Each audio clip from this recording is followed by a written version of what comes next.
এটা রান্না না, এটা একটা টিফিন। আজকে ব্রেকফাস্ট তাহলে স্পেশাল কিছু হচ্ছে। চিড়ের পোলাও করবো। বেশ, তা ফ্যানটা ছেড়ে নাওনি কেন? ভুলে গেছি, বসে পড়েছি। আচ্ছা, এর মতো গাজরটা কেটে নিলেও হয়, কিন্তু আমি একটু ঘেষে নিই এটা, তাহলে পুরো চিড়েটার সঙ্গে সুন্দরভাবে মিশে যায় এবং সুন্দর একটা রং চলে আসে। এখানে আমি কারি পাতা নিয়ে নিয়েছি, গাজর নিয়ে নিয়েছি, রেড বেল পেপার নিয়ে নিয়েছি, গ্রিন ক্যাপসিকাম, কাঁচা লঙ্কা সব একসঙ্গে নিয়ে নিয়েছি। এটাকে আমি একটু তেলে হালকা একটু ভেজে নেব। শুধু কারি পাতা ফোড়ন দিয়েই এটাকে আমি করছি।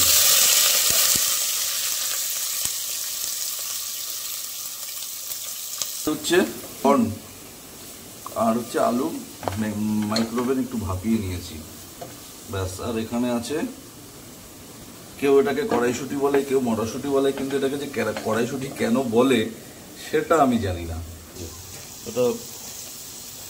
এটা হচ্ছে দিলাম, ওই যে বললাম কড়াইশুঁটি, আর না আমি মটরশুঁটি বলি। আর এটাকে আমি ফ্রিজ আপ করে রেখেছিলাম, যখন সিজনে কড়াইশুঁটিটা বাজারে অ্যাভেলেবেল পাওয়া যায় তখন আমি এটাকে ফ্রিজ আপ করে রেখেছি। এবং এই কড়াইশুঁটিটা দিয়ে এখানে আমি আলুটা আর কর্নটা দিয়ে দিলাম। এটা একটু হালকা আছে, একটু ভাজা ভাজা হতে থাকে। যারা পেঁয়াজ রসুন দিয়ে খাবে তারা এখানে অবশ্যই পেঁয়াজ রসুন কুচি করে দেবে। আর যেহেতু আমাদের বাড়িতে পেঁয়াজ রসুনটা চলে না, সেহেতু আমি পেঁয়াজ রসুন ছাড়াই করছি। আর বাচ্চারা এমনি ভেজিটেবল খেতেই চায় না। আর এই যে মেনুটা হচ্ছে, এটাতে যথেষ্ট পরিমাণে ভেজিটেবল, এটা খেলে পরে এর সাথে ভেজিটেবলটাও কিছুটা পরিমাণে অবশ্যই। এটা নিয়ে নিয়েছি কাঁচা ধানের চিড়ে।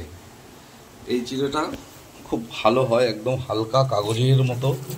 আর এটা দিয়েই আমি সচরাচর এটা করে থাকি।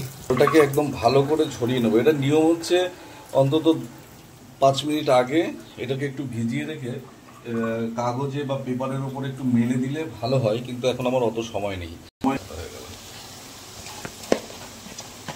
এই যে দেখো কি সুন্দর হয়েছে দেখতে, এটাই খাবার আজকের। একটু চিনে বাদাম দিয়ে দেবো এর ভেতরে, একটু চিনে বাদাম দিলে মুখে পড়লে একটু ভালোই লাগে খেতে। এই যে দিয়ে দিলাম।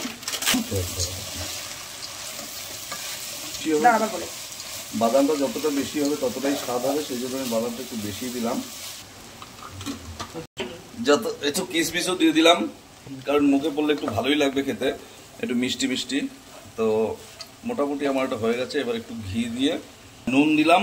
এবার আমি একটুখানি চিনি দেবো, কারণ এই খাবারটা একটু মিষ্টি মিষ্টি হলে তবেই ভাল লাগে খেতে। একটু চিনিও দিয়ে দিলাম।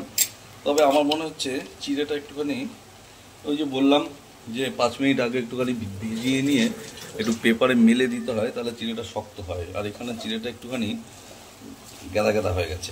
এটা হচ্ছে লাস্ট যেটা কাজ, সেটা হলো এখানে আমাকে একটু বেশি করে ঘি দিয়ে দিতে হবে।